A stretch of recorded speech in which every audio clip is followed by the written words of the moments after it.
ഇന്ന് നമുക്ക് വലിയൊരു കരിമീൻ കിട്ടിയിട്ടുണ്ട്. അത് നമുക്ക് വാഴയില പൊള്ളിച്ചെടുത്താലോ? ആദ്യം നമുക്ക് മസാല തയ്യാറാക്കാം.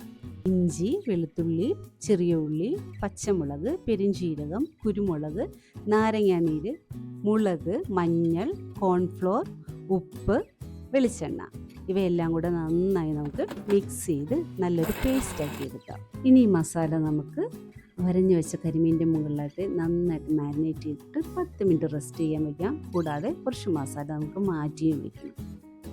ചൂടായ പാനിലേക്ക് കുറച്ച് വെളിച്ചെണ്ണ ഒഴിച്ച് അതിലേക്ക് കുറച്ച് കറിവേപ്പിലയും ഇട്ട് മാരിനേറ്റ് ചെയ്ത് വെച്ച കരിമീൻ നമുക്ക് ഫ്രൈ ആക്കാൻ വേണ്ടിയിടാം. എന്നിട്ട് വാഴയില ഒന്ന് ചെറുതായി വാട്ടിയെടുക്കാം. ശേഷം ഈ കരിമീൻ നമുക്ക് തിരിച്ചും മറിച്ചും ഇട്ട് ഒന്ന് പൊള്ളിച്ച് എടുക്കണം. അത് ഒത്തിരി വേകരുത്, ഹാഫ് കുക്കായാൽ മതി. ഇനി നമുക്ക് വാട്ടിയെടുത്ത ആ വാഴയിലയിലേക്ക് ഇതെടുത്ത് വയ്ക്കാം. എന്നിട്ട് നമ്മൾ മുന്നേ മാറ്റി വെച്ച മസാല കൂട്ടുണ്ടല്ലോ, അത് നമുക്ക് വീണ്ടും ഇരുവശവുമായി ഒന്നുകൂടെ പുരട്ടി വയ്ക്കണം. വാഴയില നമുക്ക് നന്നായിട്ട് പൊതിഞ്ഞ് കെട്ടി വയ്ക്കാം. എന്നിട്ട് ചൂടായ പാനിലേക്ക് എടുത്ത് വെച്ചിട്ട് മൂടി നമുക്ക് ഒരു 10 മിനിറ്റ് വേവിച്ചെടുക്കണം. തിരിച്ചും മറിച്ചും വെച്ച് നമ്മുടെ കരിമീൻ പൊള്ളിച്ച് റെഡി ആയിട്ടുണ്ട്.